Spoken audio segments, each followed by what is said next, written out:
Introducing NASM 1, NASM's ultimate membership program. Unlock access to everything your fitness career needs to succeed.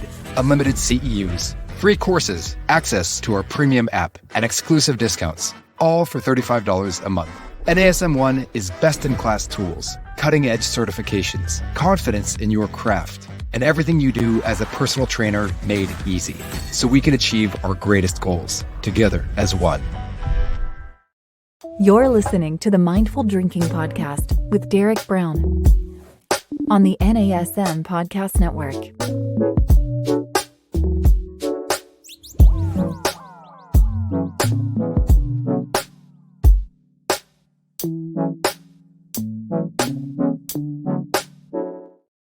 Hello and welcome to the Mindful Drinking Podcast, where we talk about mindful drinking, obviously, no and low alcohol cocktails, and social wellness. I'm your host, Derek Brown, and I am a certified wellness coach with the National Academy of Sports Medicine, an award-winning bartender, and the author of Mindful Mixology, a comprehensive guide to no and low alcohol cocktails. Gives you a little reason why I'm here.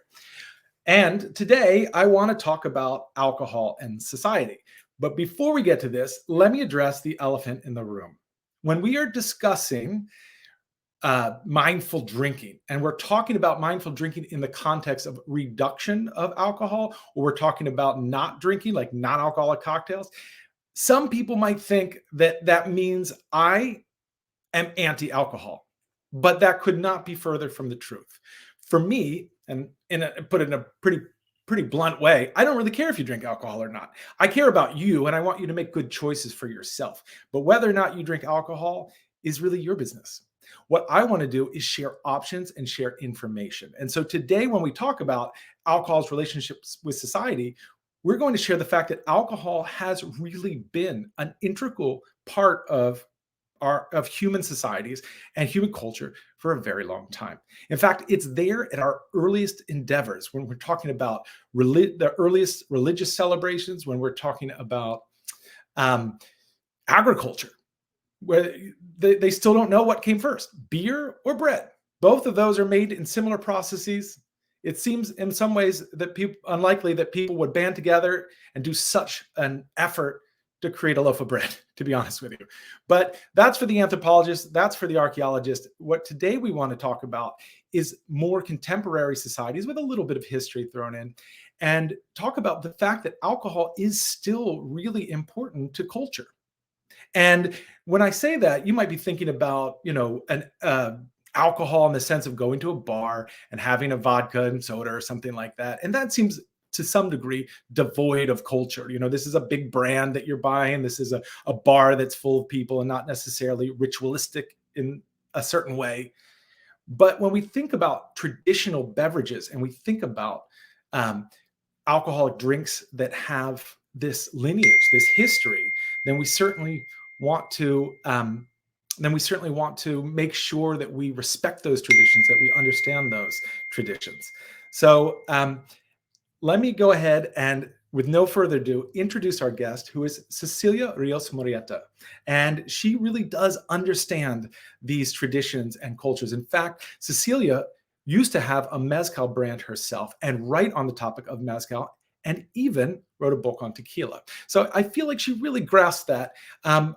Since then, she's changed her relationship with alcohol and has a non-alcoholic brand. So I think she's on both sides of it in a way. And I would love to just dig in and start asking you questions right now, Cecilia. How are you today? I am very well, Derek. Thank you so much for having me today. It is such a pleasure to see you and dive into this conversation that's so important today. Excellent. Well, I'm just going to go ahead and ask the first question right off the bat. And I think it really is just about the fact that you have this relationship with alcohol in the past where you wrote about Mezcal and tequila. And I'd love to hear just how you came across that. How did you start writing on the topic? And what is your relationship to Mezcal and tequila? Yeah, well, I guess my first relationship to Mezcal and tequila would be my heritage. I am originally from Mexico City. And although I don't come from a Mezcal producing family, I discovered Mezcal in my mid-20s, I would say, when I went to Oaxaca for the first time in 2009.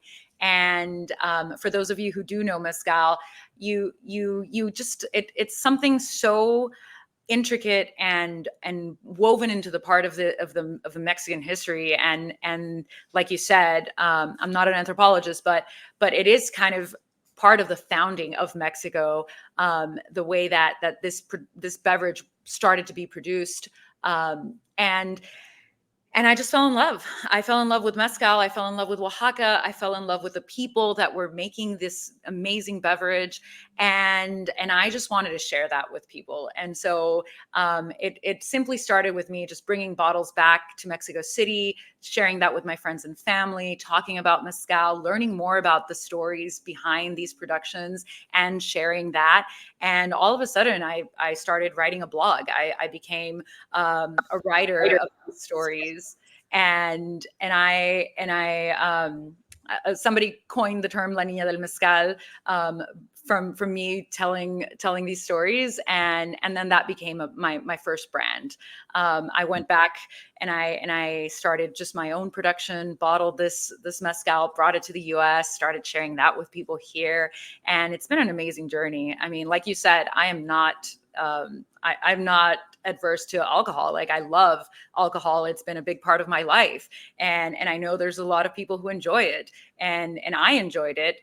However, I came to realize that my relationship with alcohol was not healthy. And so I took the decision to walk away from that. But it's great for people like you and your listeners to understand that it is a part of our culture. Like, we drink, and it's part of Mexican culture, and it's part of many other cultures. And so, that's kind of like how I got started in this amazing world of beverages. And now I wanted to translate that into the non-alcoholic space. And through Jazz, which is our non-alcoholic cocktail company, we can continue to tell these stories, but in a different way. All right, hold it there, because we're going to get into your relationship with alcohol a little deeper, and we're going to talk about Jazz. But I want to just mention something that I think is really important, because when you're talking about it being important to Mexican culture, it's woven into the cosmology. I mean, it's woven into hundreds of years of the production of agave. But now I realize, when I hear it, if you're listening and you're not in our world, where you're not in beverage world, you might be saying, what is mezcal? So let me get you to define that really quickly before we move on. All right.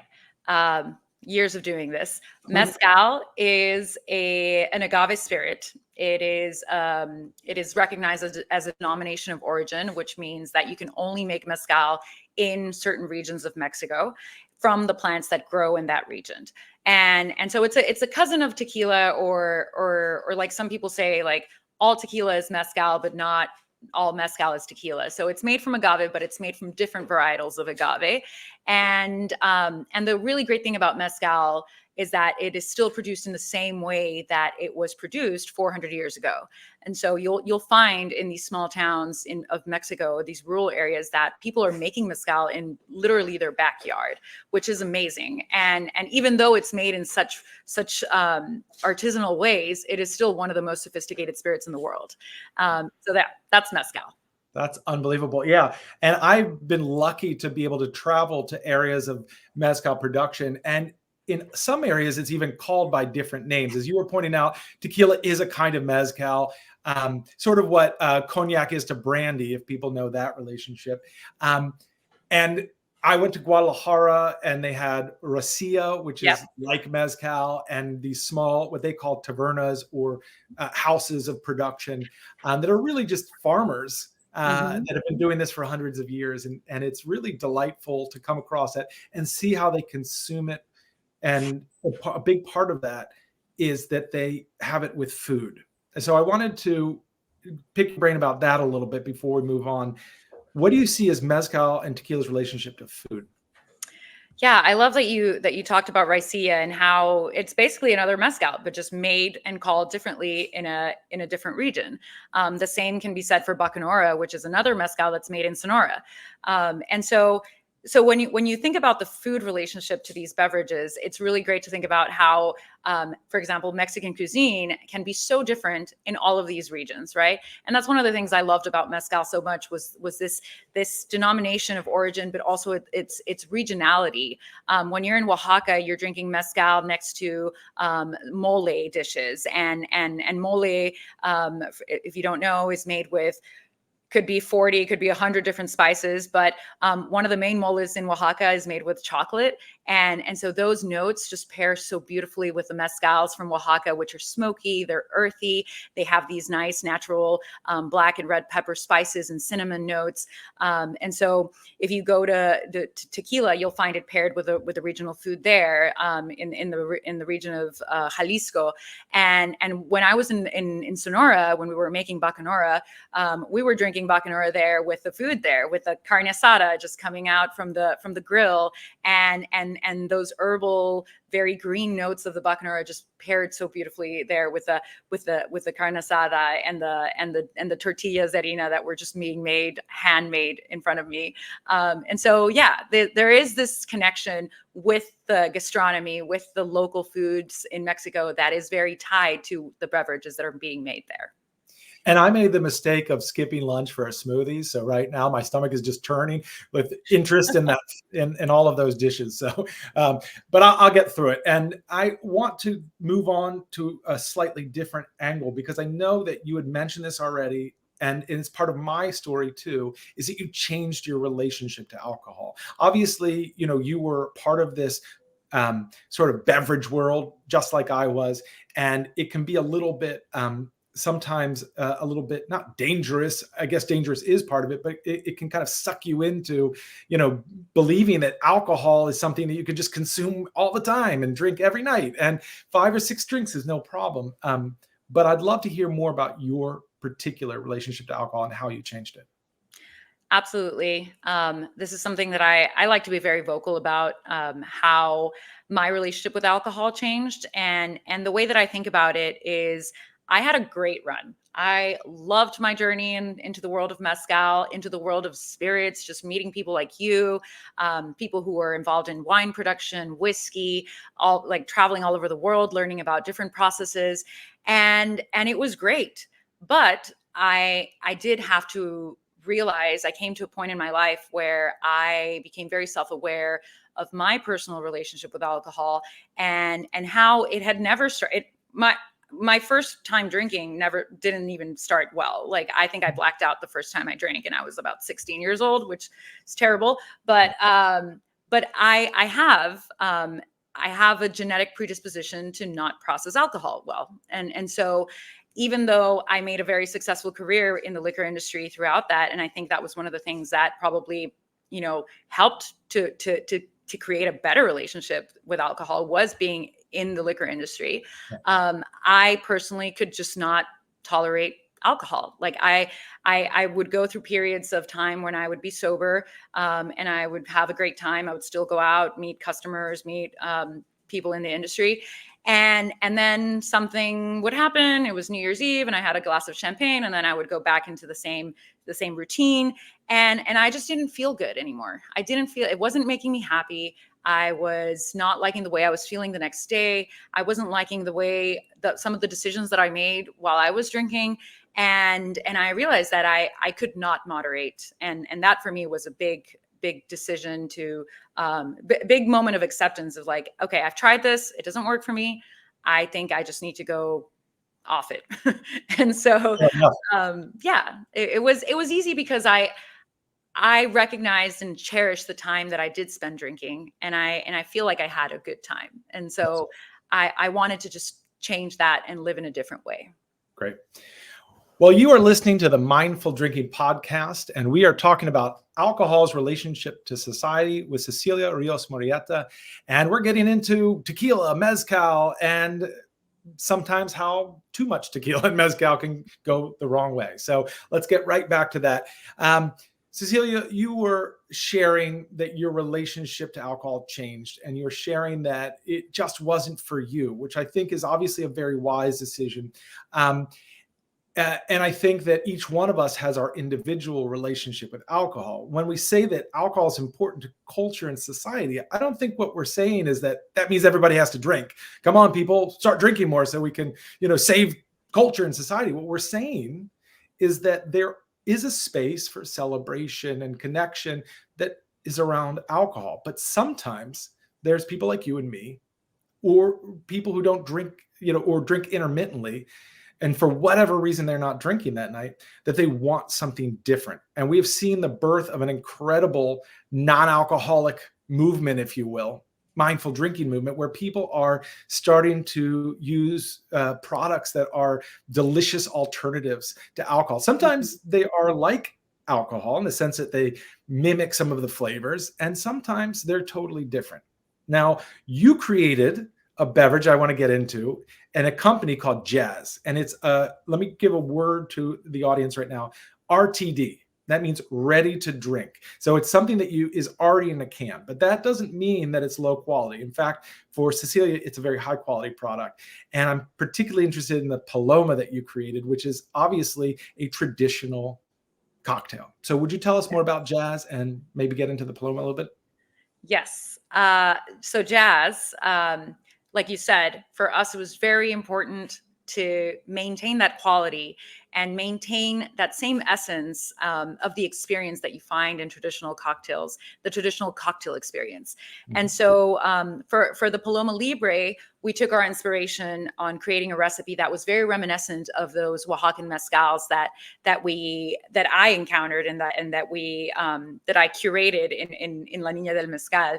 And so taking that inspiration of, like I said, the botanicals, those notes of cinnamon, cardamom, a little bit of black pepper, vanilla, we crafted an all natural recipe. We created this ready to drink cocktail that can be drank at any top craft cocktail bar in the US or in the world. But it can also be enjoyed at home, and it's accessible. It gives you that feeling that you're still having fun. You're still part of the occasions that we're talking about. You're still part of the culture, and you can have something. It doesn't have to be alcoholic, but it can still be that vessel to come together to celebrate life and really enjoy your life to the fullest. That's amazing, because that really answers my next question, although I'm going to ask it anyway, because I want you to kind of elaborate on it. And the question is it possible to remove alcohol from these celebrations and connect and enjoy yourself? Because I think we talked about how there's this historic connection and is even connected to the cosmology. How do we use non-alcoholic products to come together? Oh, it's absolutely possible. I think you and I are proof of that. We, even though we've changed our relationship with alcohol, it doesn't mean that we've changed who we are or the way that we engage with the people in our lives.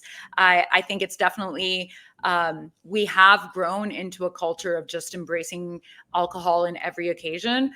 We've normalized this act of just drinking and getting drunk everywhere, especially in Hispanic culture. Like I remember, like going to parties where all my family members were drinking at 12 p.m. at a baptism, it's like the moment that you would least expect. Alcohol is everywhere. But we can still engage in these moments and be fully present. I feel like that was my main goal, was to really be able to drink something that can still evoke that same feeling of excitement and joy for the things that we celebrate, and not have to have alcohol, because you want to be there. You want to remember it the next day. But you also want to have something that makes you feel good, right? Like you want to have something in your hand. You want to be drinking something. You want to talk about something that you're consuming, and that is an extension of you. I think all the products that we buy are extensions of ourselves. We express ourselves through the things we drink, the things we eat, the things we talk about. And so for us, Jazz is that vessel. It's something that makes you feel good. You can drink it anywhere, and you can express yourself through it. That's amazing. Yeah, I think that I want to introduce another term that I think our audience is somewhat familiar with, but the term social wellness. That's something that I think is really a part of this discussion, and a really important part is that, we can remove the alcohol, and that's okay, but we can't remove that social element. It's such an important marker of our individual health, and by virtue of that, our societal health, you could say. And so I think that's a really great point, that you can remove the alcohol, but still enjoy the complexity of the beverage. You can still connect to other people. And in fact, in some ways, it might be better depending on your own relationship with alcohol. I know that like people would say to me sometimes, they'd say something like, well, how do you go to a bar and meet and connect with people? I said, how do you go to a bar and remember the people you met and connected with? But there's two sides to this coin, and it's very important to look at both before making your judgment about how and what you're going to drink. So I want to throw one more thing out there, and obviously there's lots of other beverages besides jazz, so we can talk about that too. But I'm just curious what you would, because you did such a great job of describing how Mezcal goes with food. What would you pair the Jazz Paloma with? Ooh, that's a great question. I think I love it with, I think because of the notes, very refreshing. You have a little bit of that spiciness as well. But the grapefruit and the lime juice give it a bit of a freshness to it, and that bitterness flavor that lingers. I really like it with seafood. I've paired it often at home when my mom makes an aguachile or like ceviche. It goes really well with that. What else? It's a really great brunch sipper as well. I think with some brunch dishes, it could go really, really great. And what else? What else would I drink jazz with? I don't know. I think you could just drink it by itself as well if you want. But yeah, it's definitely it's appealing to those very types of flavors that evoke that freshness and that citrus notes. That's amazing. Yeah, that's so good. I'm still getting hungrier by the minute. I don't know why I'm doing this to myself.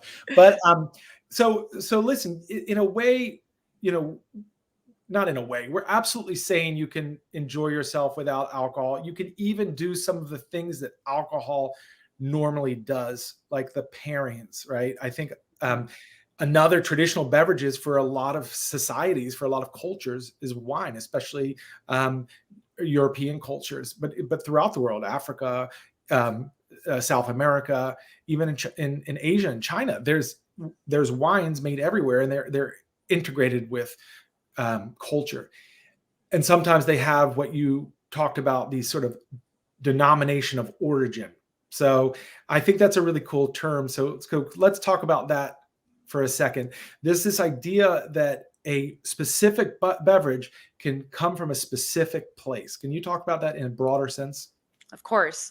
The denomination of origin, or DO, is basically a set of rules that are imposed by that location or that region for the products that are made there. Typically, it's agricultural products.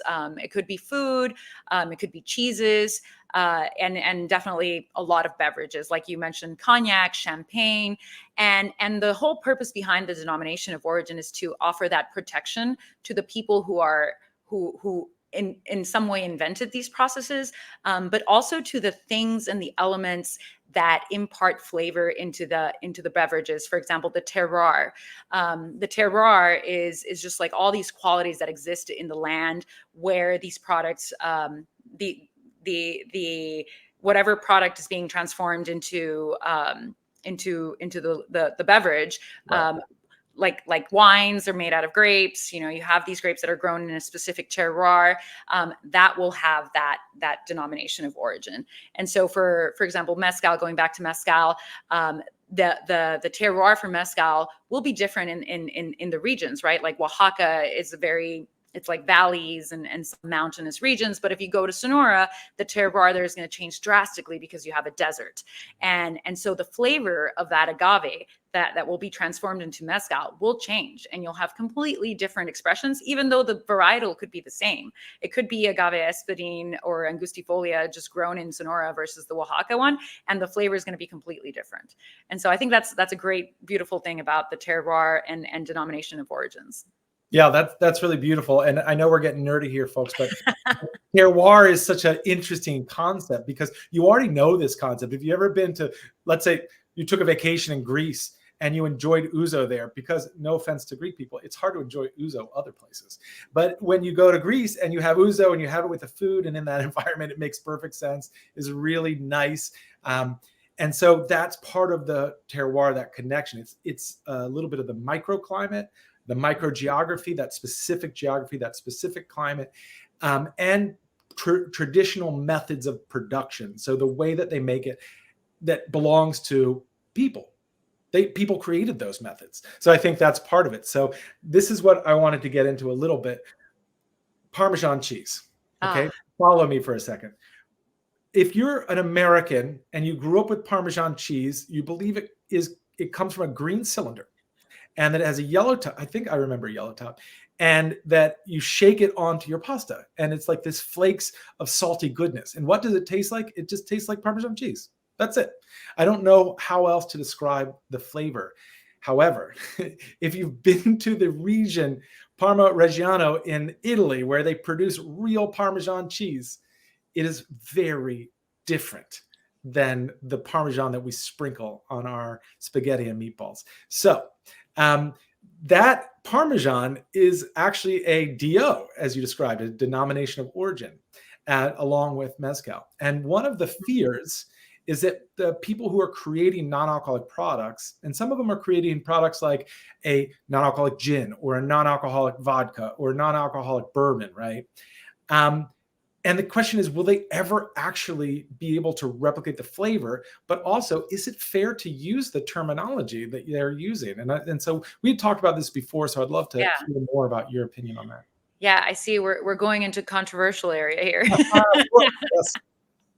No, I think this is an important subject, and again, why these denominations of origin exist is because we want to protect these production processes and these regions and the people who are making these products. And so being able to produce a product in a denomination of origin is not easy. You have to go through certifications, you have to follow the rules that have been explicitly stated by an organization, the government. And so these rules exist for a reason. And it's really in benefit to the people who are very arduously putting the work into making these products. And so I'm personally of the opinion that if Mezcal has a denomination of origin and there's only a certain way to make Mezcal, then as a beverage producer, a non-alcoholic beverage producer, we should respect that and really take that inspiration into the products that we make. There's no way we will ever replicate it if we're not using agave, right? Like if we're not distilling the agave, if we're not following those production processes. And so taking inspiration from that and being more explicit in the way that we say that to our consumers, and respecting that, there's producers that actually pay for having the name Mezcal on their bottles because they went through the process, right? And so we're not allowed to put Mezcal on our bottles. We can say we're inspired by it, but it's ultimately not Mezcal. So yeah, that's my take on that. I think it's a really great point. You're listening to the Mindful Drinking Podcast. My name is Derek Brown, and we're talking about Parmesan cheese. No, actually, we're talking about alcohol in society. And yes, we actually talked about Parmesan cheese too. I'm talking to Cecilia Rios Murrieta, and we are discussing the concept, I guess, really of authenticity when it comes to non-alcoholic beverages, alcohol beverages, and so forth. So we're getting nerdy. Follow along with us. We're going to get back into it. I think that what you're saying is 100% correct. We can't really, maybe one day we'll be able to recreate Mezcal in a way that's non-alcoholic, but right now we can't. So I love this idea that we can create alternate traditions too. We can have all of these things together, because what is like alcohol, for instance, that is regarded throughout the world, that has all of these different quote unquote terroirs that it's tea, right? That's an element that you find everywhere, and it's the same plant, right? Yep. But it's grown in different areas and it exhibits different flavors, and then it's roasted in different ways and fermented in different ways. And all of this creates a really special, unique product. So I want to bring up this idea that sometimes when we're celebrating, alcohol becomes like the de facto thing that we get, right? Like if I'm going to a friend's house or I'm going to a dinner party of somebody I don't know, what do I grab? I mean, what am I supposed to grab? And I think genuinely, a lot of us will think alcohol. That's normal. We'll grab a bottle of wine, or we'll grab, a special bottle of liquor that we enjoy, a special spirit. So I think that, changing those traditions a little bit so it can accommodate and be more inclusive is an important thing. So I wonder what you think about that. I definitely agree. And I think bringing it back to the culture, we can create new culture. We can. And I think it's our time to say, you know what, these traditions have existed for hundreds of years. Every time we go to a party, we're thinking, oh, which wine, which whiskey, which bottle should I bring? But now we can create new traditions as new generations. We can say, oh, you know what, this is the new tradition in today's society. Now I'm going to bring a ready to drink non-alcoholic, or I'm going to bring a spirit alternative. I'm going to bring a non-alcoholic wine. And it's I think it's the same. It embodies the same feeling of being of service, being celebratory, bringing people together, and we don't have to follow the rules of the past. We can create our own rules.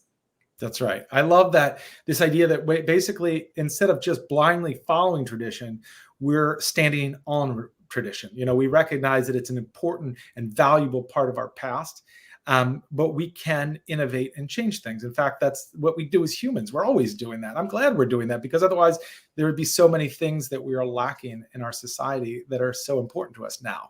And it's a shame that we no longer remember how to churn butter, most of us. But it's also good that we can, get all different types of dehydrogenated oils. I don't know.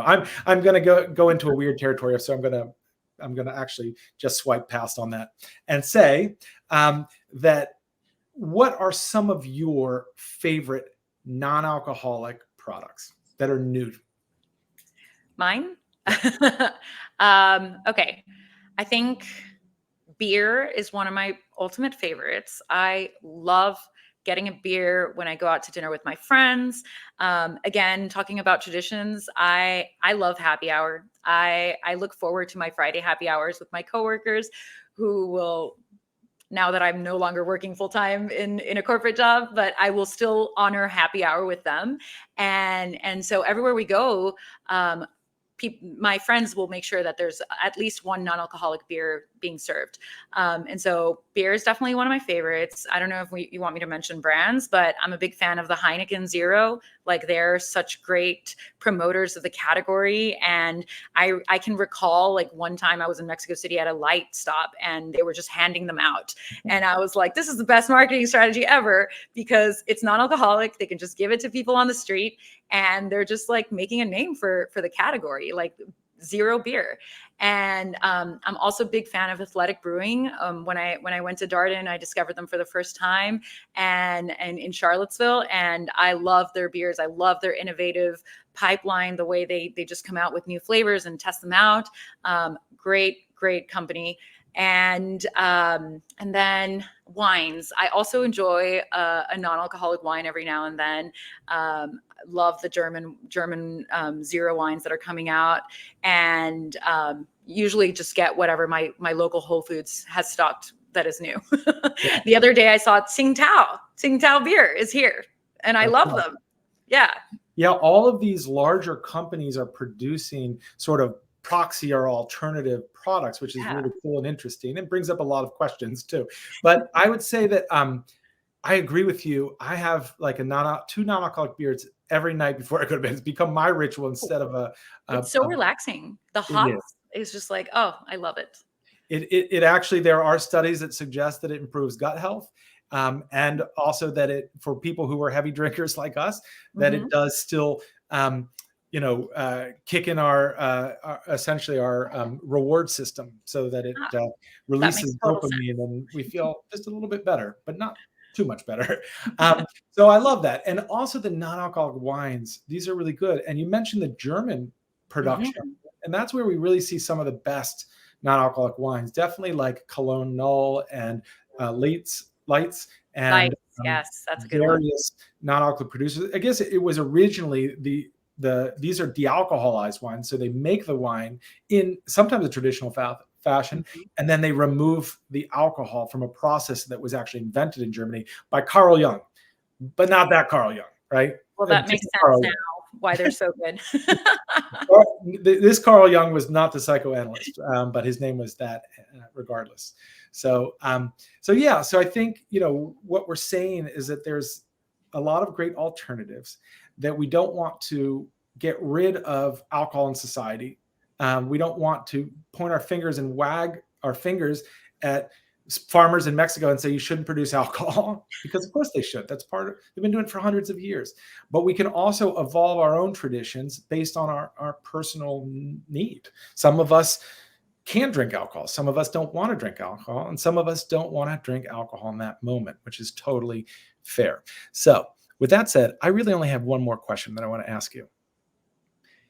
You're a singer, right? So not that I'm stalking your Instagram, but I get it quite a bit, and I see that you'll, start singing Moana songs or what have you, which I love. I like that the song, the "Thank You" that they do. That was really good. I watched that with my son and have carried it with me. But tell me a little bit about you as a singer. I'm just curious. Totally Yeah, different from the I concept you have. happy to talk about that. Yes, I am a singer. I have been singing since I've been talking, I guess. And it is something that makes me so happy, Derek. It is, I think it singing and music in general just like brings so much joy to my life, and I am grateful that I have this ability to sing and express myself through my singing as well. And it's just, I don't know, in another life I would have been on a Broadway stage in New York, and that would have been my life. But I feel like I just love it because it's another part of me that I can share with people, and it makes other people happy as well. People, ever since I can remember, and when I started drinking, people would ask me to sing. That's another reason why I kind of decided to cut back on that, because like it was affecting the way that I was singing too. Like I wasn't singing as great as I was when I was drinking. And so when I quit drinking, I went back to that and I started taking singing classes again. And it was like this newfound love for myself and for life. And in part that inspired my journey with jazz, just wanting to share that with people. That's so great. And I've been lucky enough to hear you sing, and you're wonderful. But it also just brings up the fact that, there is a lot of things that we can do to connect with each other, to bond with each other. In fact, last episode, which I encourage people to go check out, it was on how to drink mindfully. And I talked about karaoke. And, I think a lot of people need that courage, or they believe they need that The courage, liquid courage. Yeah. liquid courage to sing. What they don't know, what they don't realize, is that it doesn't help them sing better. It just helps them to avoid the embarrassment through not remembering or not caring. So I think it's probably better in the long run, if you want to be a karaoke star, to not drink alcohol that night. But anyway, Cecilia, I'm so grateful that you joined me today, and I feel like I learned a lot. I always learn a lot talking to you, and I really appreciate it. So thank you, and I hope that everybody out there got a glimpse of, the importance of alcohol in society, but the fact that it's also not important to each individual. We can make our own choices, and we can chart our own course, create our own rituals and culture. So I love that, and I'll see you next time.